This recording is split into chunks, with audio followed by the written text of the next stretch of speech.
Duffus. Oh, so, thank you very much, Lord Duffus, for sending in today's tale. Greetings, Father Simon, Brother Matt, and Sister Susie Katie. I'm sure that for you three, the celebrity lifestyle comes as second nature. yeah. Public recognition, requests for autographs, invitation to glamorous showbiz parties. Oh, but always. For we humbler beings, such exaltation is something that we can only imagine and read about in Hello magazine. Some years ago, I had a friend and neighbour who was the musical director at a prestigious summer school held on the premises of a very exclusive school. This culminated in a concert where the students could demonstrate their skills, and we're talking classical music here, opera singing, and the like. Lord Duffus in brackets there puts Scala, close brackets. Oh, of course. Yeah. Right, thank you for narrowing it down, because I wasn't quite sure what you were talking about.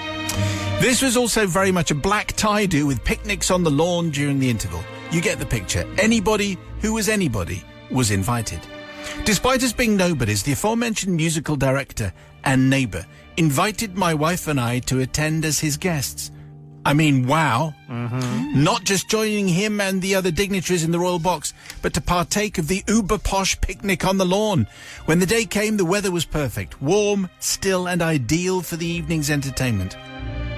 So all glammed up, myself in my dinner jacket, my wife in a new frock and hat, off we jolly well went. This was quite a big do, and the traffic built up as we neared the school.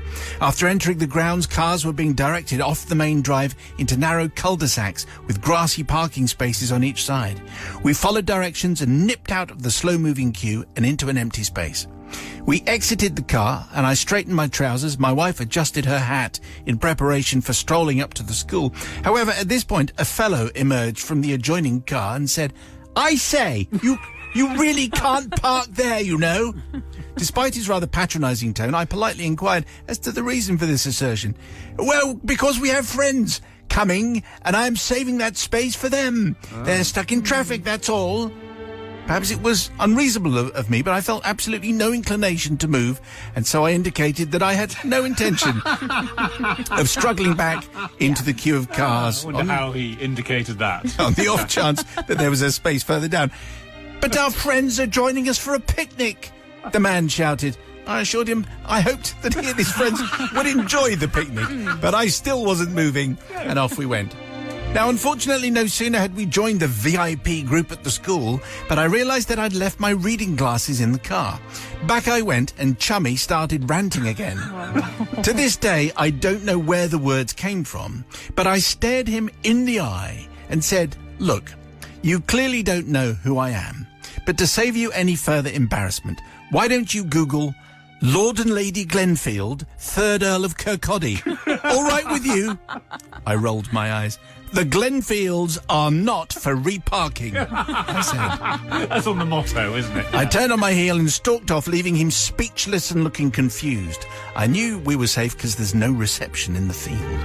Anyway, when we entered the Great Hall for the concert, I spotted him out of the corner of my eye, and since we were seated with the VIPs in the royal box, his confusion clearly deepened further. From time to time during the evening, I realised he was staring in my direction, obviously wondering what on earth the Earl of Kirkcaldy was doing here, and how come he didn't recognise me. Well, since there was a bit of ado for we VIPs post-concert, Chummy had gone when we returned to the car, so he may be wondering about my identity to this very day.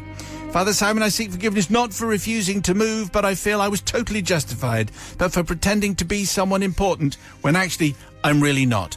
I suspect that his evening was spoilt by the distraction of pondering on my identity, and it is for that I seek forgiveness. And impersonating aristocracy is probably a capital offence or something similar.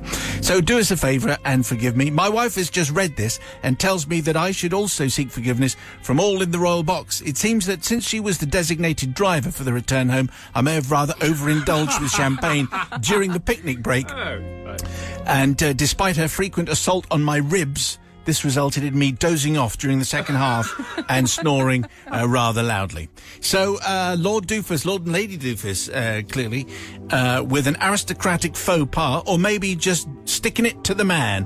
What do you say, Sister Katie? I say you're forgiven, Lord Duffus. Firstly, flattered by the fact that you think that I live a celebrity lifestyle. Yeah. Yes. Slight stretch. You absolutely can't save a parking space. That is not a thing. And you're right to make the most of the champagne. I would have done the same. So you are forgiven. Okay, brother from another... Quite right, Katie. Saving car parking spaces, that is not a thing. No one does that. No, clamping down on that. And pretending to be a member of the aristocracy just to get a parking space, that's fine. And also snoring during the opera, that's also fine. So I am going to forgive. People